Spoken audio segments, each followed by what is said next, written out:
Welcome back to Project Zomboid. At the end of the last episode, I got a question from a viewer. They wanted to know my take on the game Atomic Heart, and I said I promised that I would answer in the next episode. And all Shonda's doing is sitting here reading a book, so I figure, what better time? So we got a few reactions in the chat already. One person asked me a while ago in a different stream if I was planning on playing Atomic Heart on the stream, but I think it was let's see here. Was it Scott Lannon who said this? No, he was talking about their accessibility. Oh, Zedric. Zedric was saying that it is very not safe for work because of the upgrade fridge. Because of Nora, the upgrade fridge. And that's a part of sort of the reaction I've had to it. So a couple of you, it looks like, have read my little tweet storm that I made about it last night. Basically, I tried it out last night, and, I've been following Atomic Heart for quite some time. Their first trailers blew my mind. I was like, because it kind of reminded me, one of my favorite artists, one of my favorite, current artists is, I think it's, I don't know if it's Simon or if you pronounce it Simone if you're from Scandinavia, but it's Stolenhag, is the name of this artist that I really like. He's the inspiration behind a lot of things that actually didn't credit him. And he's formally the person that, the show, what's it called? The Tales from the Loop is based on one of his art books. And I think that there's an upcoming, I think it's called The Electric State. I think it's a show or a movie. I think it's a show based on another one of his works. So he's actually, his work is really starting to sort of come into the mainstream, which is really, really cool. And Atomic Heart kind of reminded me of his work because it had this sort of like weird, uncomfortable nostalgia around science fiction stuff. And so it appealed to the same part of my brain that Stolenhag's work does.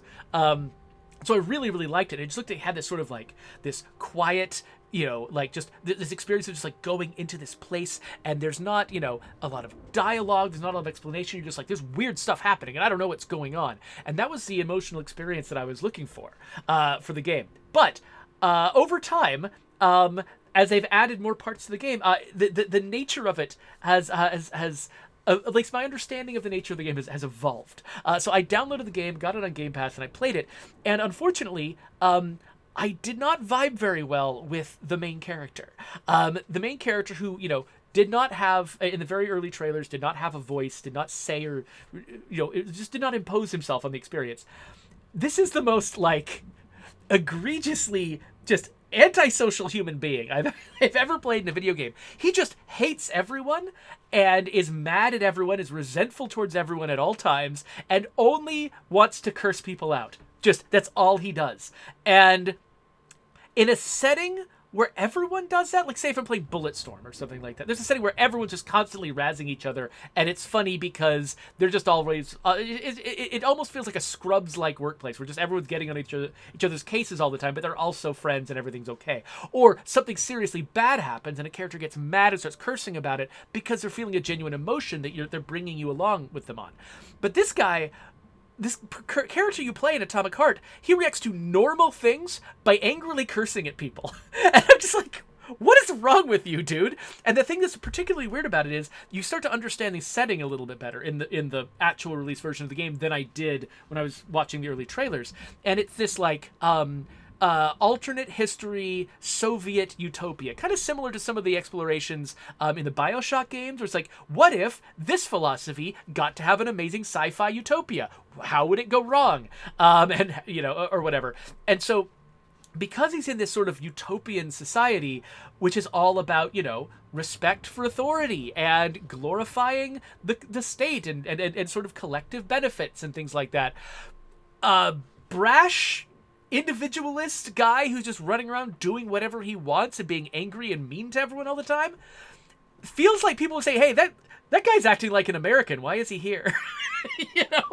He just doesn't feel like he fits into this society. It almost feels like they took this really sort of clever, visionary art style and world and then just put a random video game character from another game in as the protagonist. It doesn't make any sense, and it kind of messes with me a little bit. So that's one reason I'm not going to stream it, is not just because I just am not feeling this protagonist, and I don't like doing a stream that's all about a particular game. and then bagging on the game. Like this one, nobody from the Atomic Heart team is going to watch my Project Zomboid video and hear me bagging on their game. So I'm not going to make them feel bad. So I feel a little bit more comfortable talking about it here. I'm not going to make an Atomic Heart video where I'm just bagging on Atomic Heart. That's just bad form, right? And the thing is, there's still a lot of cool things about the game. The art style is still amazing.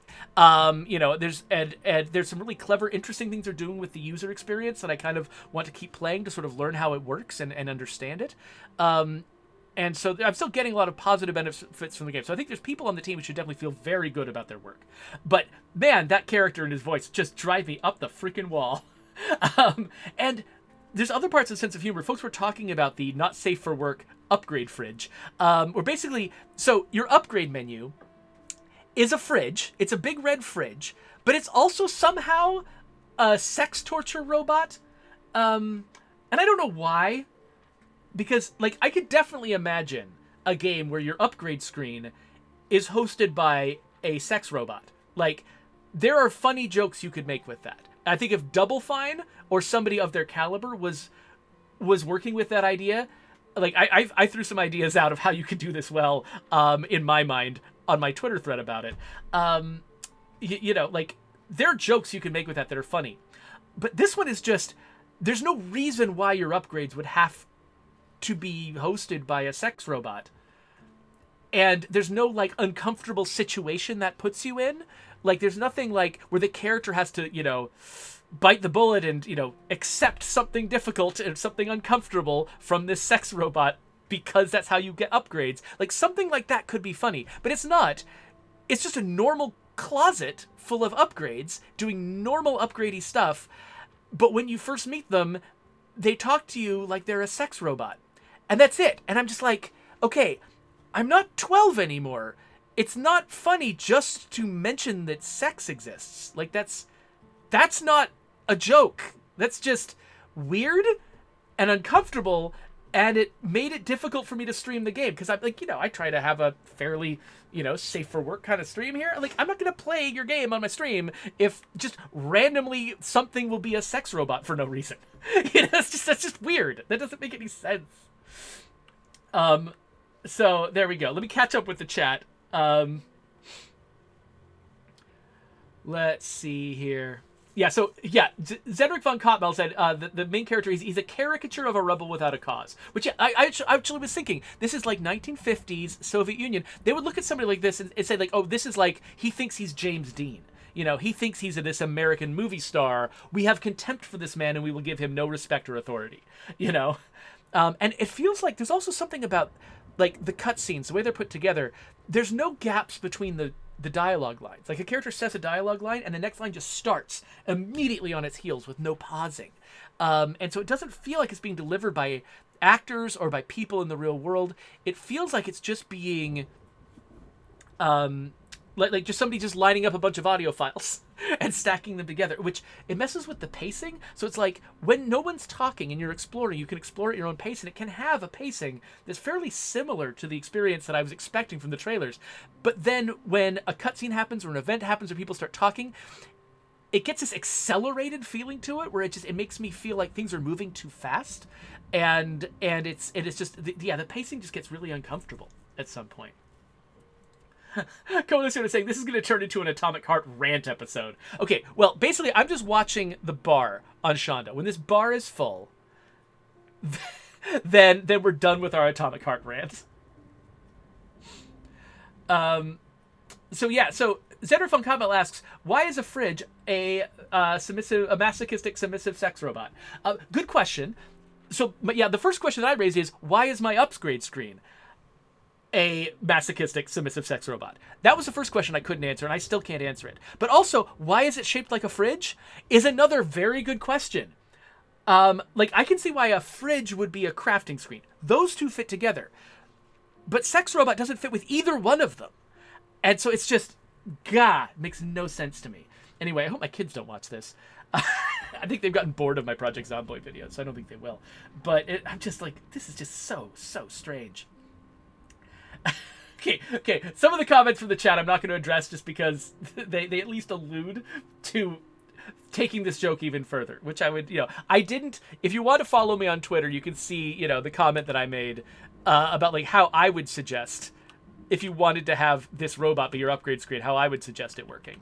But I'm not going to say it on the stream, as I think I've already pushed the boundaries of what I usually consider appropriate for my stream as it is. All right, so I am thirsty as crap. So let's get out a new water bottle. Let's also eat a bunch of food because we're hungry. Because I've been sitting here. Oh, wait, crap. Let's not eat a bunch of food. Let's deal with this zombie. Oh, there's another one coming. Why are they... So, okay.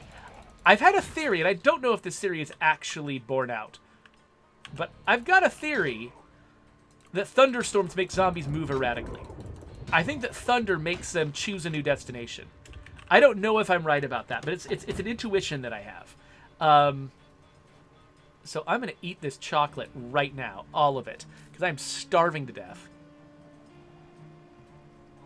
Okay, and I'm also going to eat a bag of chips.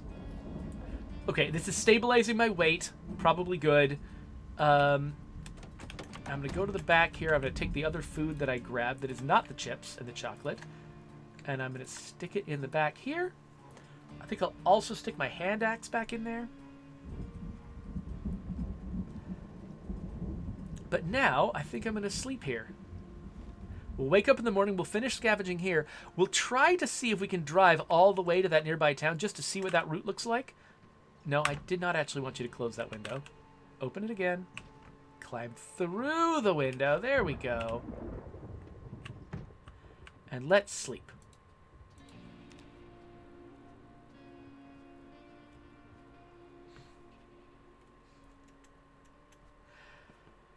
Yeah, so the coalition is pointing out there's still a bet on about whether I will find a place to fish.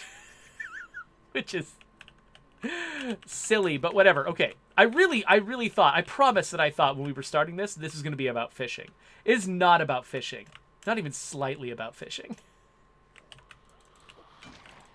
Of course, people coming to the video... I mean, I'm not going to advertise any of these videos as being about fishing. So if you're watching this later on YouTube, I think you came to this with no expectation there would be any fishing.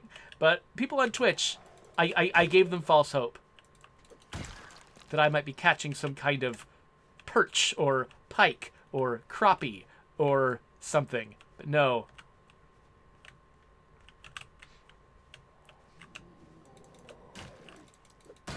So when I was a kid, my mom loved to cross stitch, and she actually taught me to cross stitch. And I just chose a really simple pattern, and it was like a pattern of a fish. And there were several different, I think, fish patterns that I could have chosen from, but I chose the crappie because it looked like it said crappy. That's another one of those words where when you pronounce it in English, it doesn't really come together the way you think it should. But I just loved cross-stitching the word crappy because I was 11, you know? And that's the age you are when that kind of joke is funny. Just having the word crappy in something. Hey, look, a generator.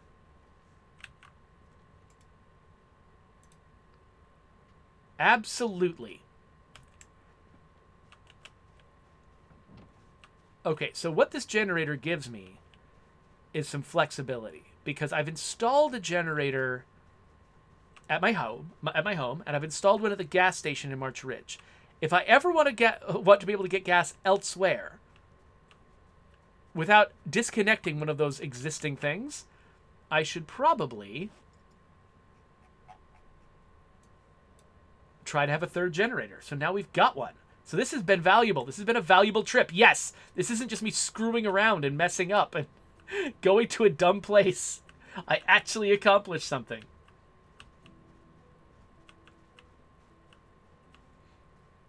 Oh, so Coalition is suggesting that I could actually use this to make a secondary base out of a gas station. So certainly... I'm hearing something.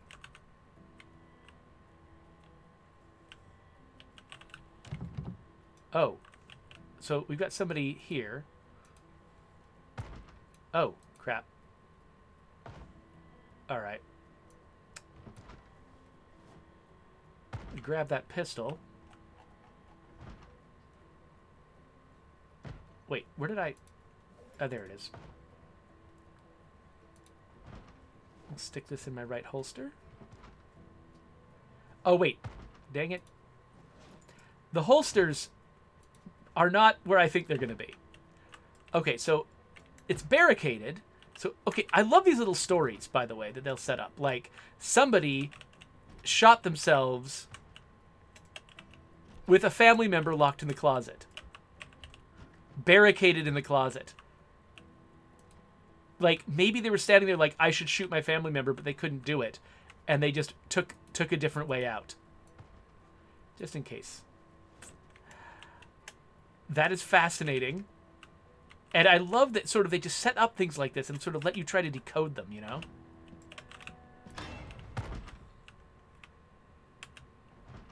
Hey.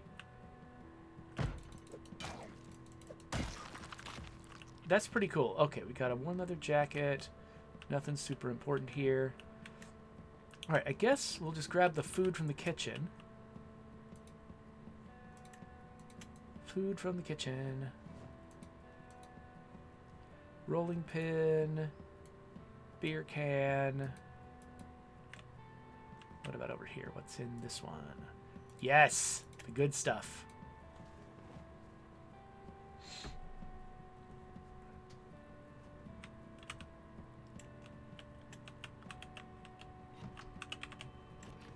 Okay, we got that place.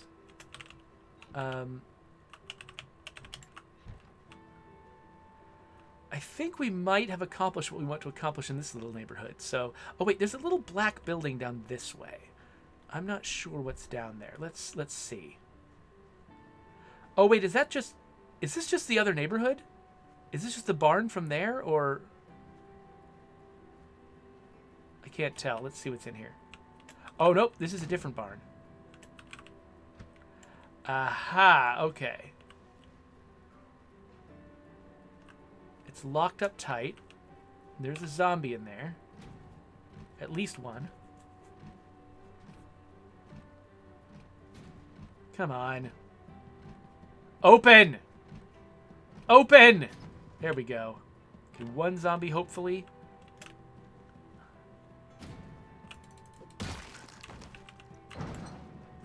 Okay, so a garage, that's kind of cool. We've got another empty watering can. Useful to have those for a garden. Gonna grab that. It's gonna fill me up a little bit. More fertilizer, let's grab that. Let's see what's on these shelves.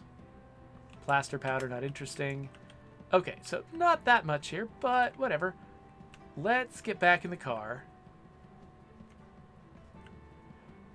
Oh wait, I think I've already been in those buildings.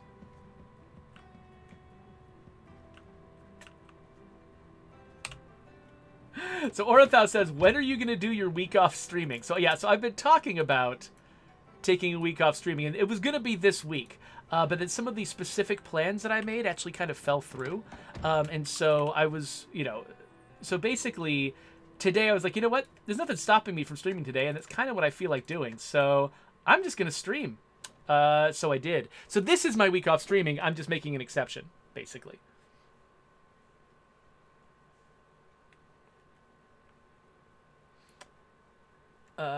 Okay, let's put this stuff away as well. Okay, now we have, mostly because of the generator, we've filled the back of this. So let's dump what we can in here. I'm going to have to spend some time between streams, like, organizing all this crap. We're running low on water. Though, actually, I should probably go in the house and refill my bottles from, like, bathtubs and stuff. Because I do have some water here. So let's eat some chips.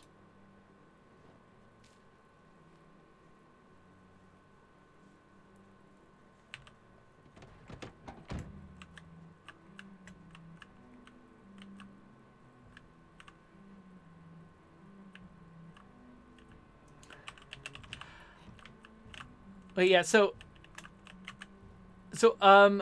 average Switch user, I don't think I've played enough of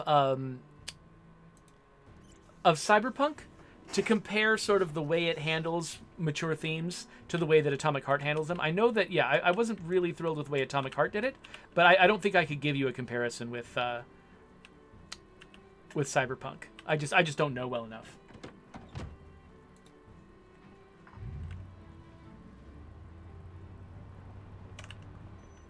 So yeah. By the way, sorry you keep asking questions and I don't always see them, average Switch user. I'm doing my best. Playing this game just makes me really nervous. All right, so let's have a look at... Okay, so we got real close to this place. So I'm kind of inclined to just drive the rest of the way up. And... Yeah. Yeah, I'm kind of inclined to drive the rest of the way up here and just see this place. And then... Maybe we'll hang out there for a little while, or maybe we'll drive back home. I don't know. We should drive back home eventually, because we do have... I mean, we've got a bunch of food there. We've got a generator we left there. We shouldn't just spend forever away. And it is good that we're spending a few nights away from home, because it means that those traps near our house have a chance to catch some animals. But let's see if we can just make this our last day. Let's drive around in whatever this town is. Which town is this? Is this Rosewood that I'm headed towards?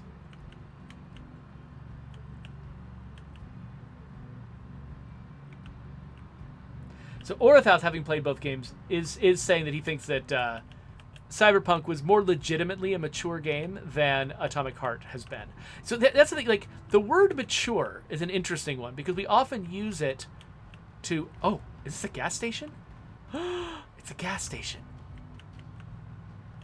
We often use the word mature to refer to the kind of audience that we think a game ought to have, right?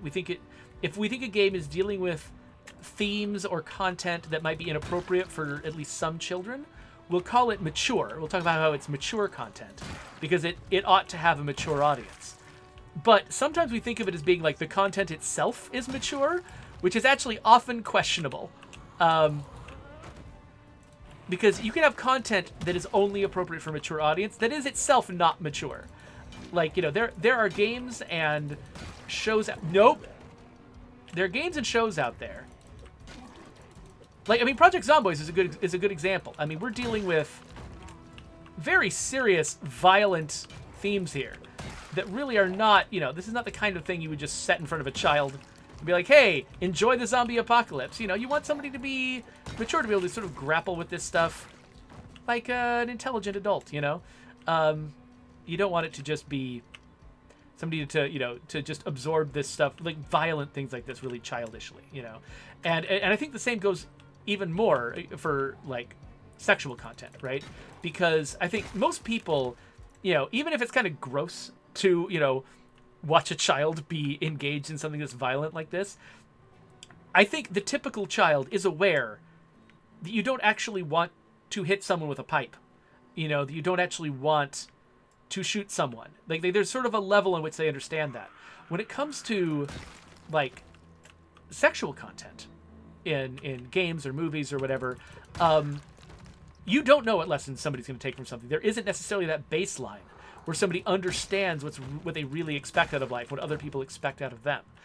It's much easier to, I think, to pick up really bad lessons from poorly constructed pieces of art about sexual topics than there is about violent topics.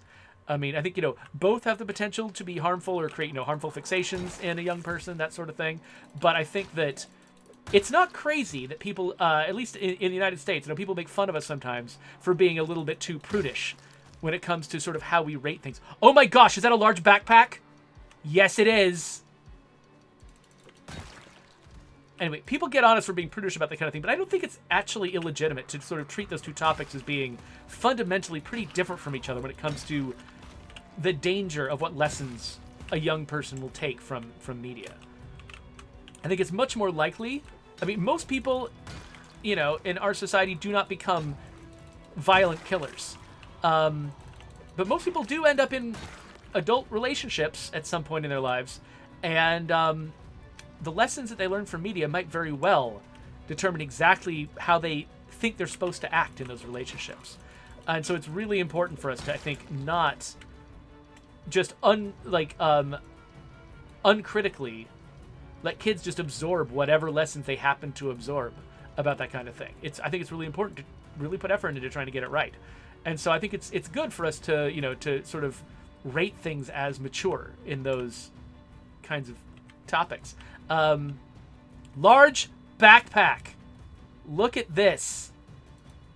I have been looking for a large backpack with Shonda this entire time.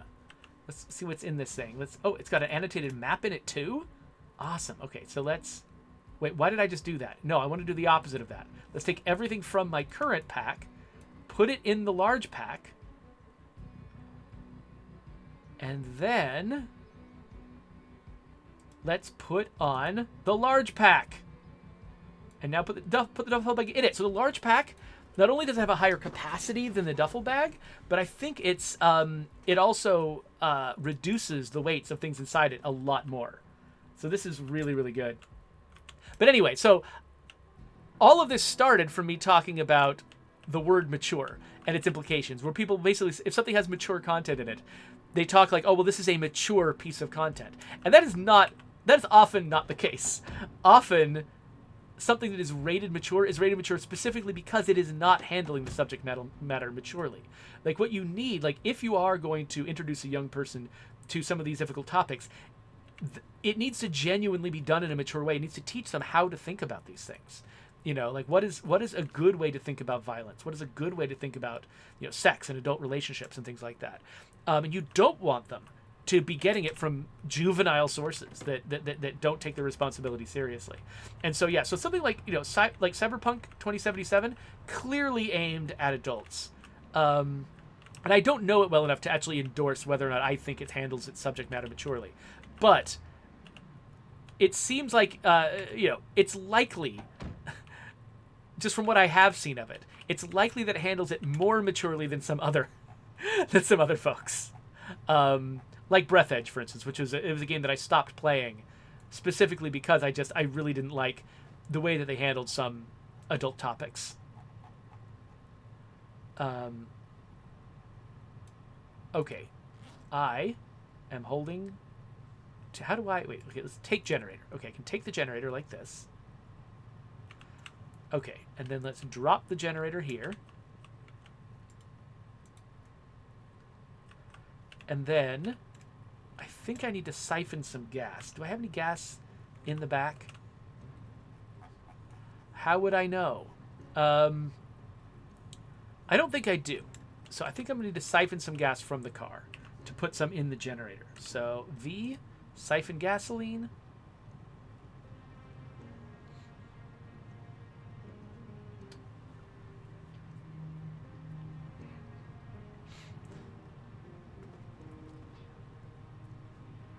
But yeah, like for instance, something just going for shock value, for instance, doesn't impress me as being mature. Whereas, doing sort of an honest, unflinching depiction of something like sex work, for instance, that's, if it's done well, that could actually be really valuable, and it's something that I hope people will do, which sometimes involves, showing things like nudity and stuff like that and frank discussions of sex. And I feel like that kind of thing should exist. Like video games should be able to do that. I idealize, the idea that the video games should be able to handle that kind of thing. And I want there to be games that do that. You've got to actually do it well, especially considering the fact that, it's very difficult to give a video game sort of the right vibe to handle topics like that. Like, video games tend to be a little disconnected from the story. It's very difficult to get you truly absorbed in a video game story in the way that you are in more sort of passive media. And you tend to be a little bit disengaged, a little bit thinking on the meta level about how you're playing at the same time that you're absorbing the storyline. And so story content in a game has the potential to just not be taken as seriously, and to sort of, something that was meant to be an emotional moment ends up being a funny moment because the player just was not fully engaged with it. And so addressing really difficult, challenging topics like that, oftentimes it's just inappropriate to do it in a game, not because games are intrinsically incapable of handling those topics, because a lot of them definitely are. I've had games that really impressed me in how well they handled stuff like that. But it's difficult for a game to do it. The sort of barrier to entry for a game to do that kind of thing well is much higher than for a movie or for a TV show. And so it's not that games can't do it. It's that unless you're really ready to do the best possible job of it, if you are at the top of your game and you're really ready to handle it, then great, go for it. I want that stuff to exist, but not everybody's going to be in that zone. And I'm very cautious about games tackling that kind of thing because I've seen it done badly so much more often than I've seen it done well. I don't know if I've got this magazine yet, but I'm going to grab it. Coalition is like, today is the ranting episode. Absolutely it is. Okay, so there is so much stuff in here. Oh, and somebody's knocking at my door. Just one moment. All right, so that knock at my door was my family getting home with dinner, so I should probably head upstairs in just a second and wrap this up. I'm going to grab a couple of the unconventional things from here, things like Band-Aids and stuff. I think I'm going to leave the food because that's just going to take some time to pick it all up. Of course, I do have a new larger backpack, and I did just empty the generator out of the back of this car. So I do have room for all this stuff. Where are we on the map? We're just south of this town. So I was thinking of heading back home. And it probably would be smart for me to check my generator. My generator was at 80-something%. It's fine. It's fine. Okay, here's what I'm going to do. Because we are basically out of time, and I think everyone's probably really sick of my rants. And it also always getting late in the day. My character's getting tired. I've got a tent. I think what I might do is camp out here for the night. I need to end the stream, but I was going to take Shonda home before we ended the stream, but I think we're going to stay here a little bit longer. Let's explore this town, and we'll stay a little bit longer away from home. We'll keep living off the food that we're finding out here in the wild, keep living off the water we're taking out of bathtubs and sinks, and we'll keep exploring this place. And hopefully, when we get home, maybe our crops will have grown. Maybe we'll actually be getting to the point where we're a little bit more self-sufficient, even if we still have not found a place to fish. So before I do that, let me catch up with the chat. I'm sure that I've missed a ton of really useful comments here. Boom, boom, boom, boom. So Peroxicus says, kids are running circles around us as far as technology goes. And they know early a lot of stuff we didn't learn until we were adults. It's a mess. Yeah, it is kind of interesting.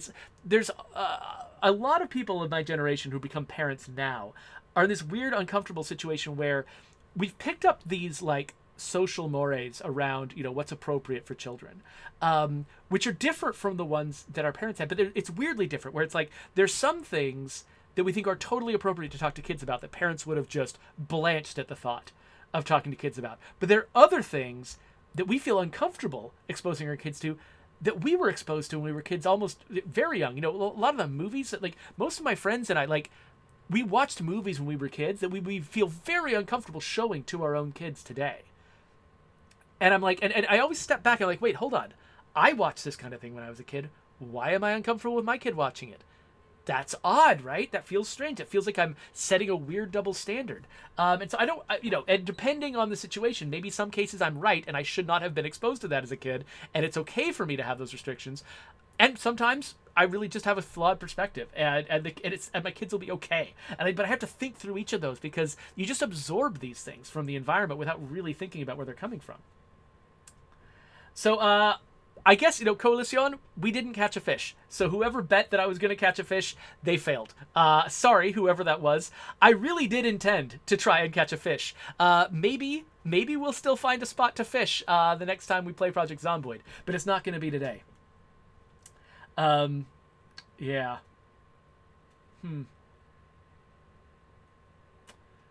Let me see what else I've missed here.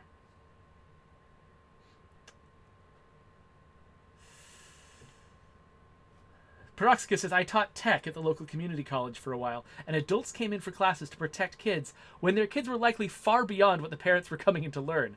It's getting better, though. Yeah, it's like, as sort of people like my generation who grew up, who were like were in high school when the internet started becoming a really popular thing, which means we were still young enough to pick it up. Like people my generation and younger, I think are going to be better equipped to handle kids' exposure to internet things than people older than us.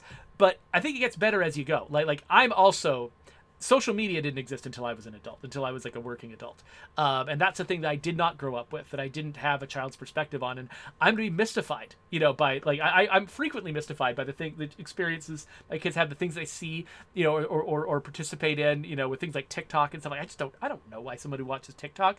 My kids, like my two youngest kids, love YouTube, but they love watching YouTube shorts where they're just fed one short after another without even making any decisions. I'm like, is that good for you? Probably not. But am I going to make a rule? You can't, like, if I catch you on YouTube Shorts, you're in trouble. Like, that feels weird, right? That's the kind of arbitrary rule that parents of the previous generation would make, that my generation of kids resented the crap out of, where it's like, because I said so. Like, I think my generation of parents feel very much like, if I can't justify this to my child, or at least justify it in a way that I think my child should accept, whether they do it or not, if I can't justify it, because I said so isn't a good enough reason.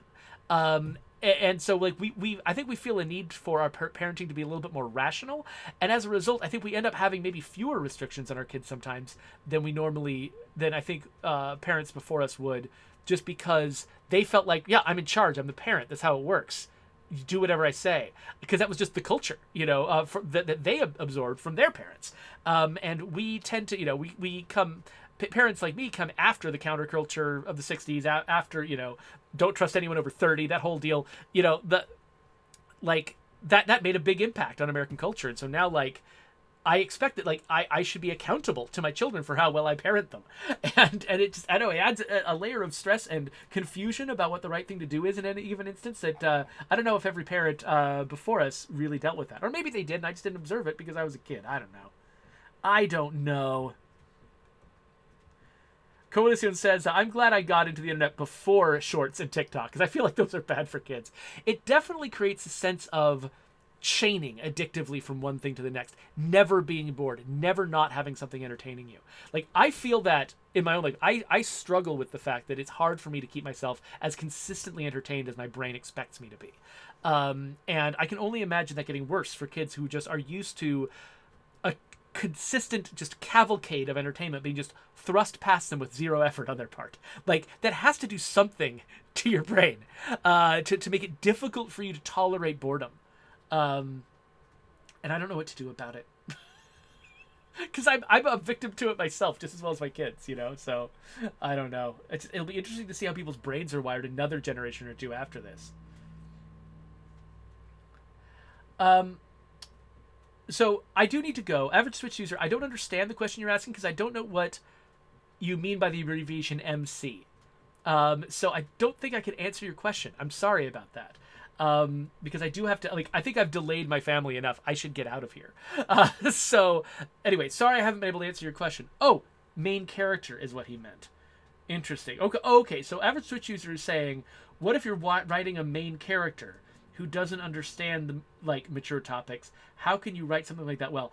That feels like a question for a better writer than me. Like somebody who spends more of their time thinking about that kind of thing.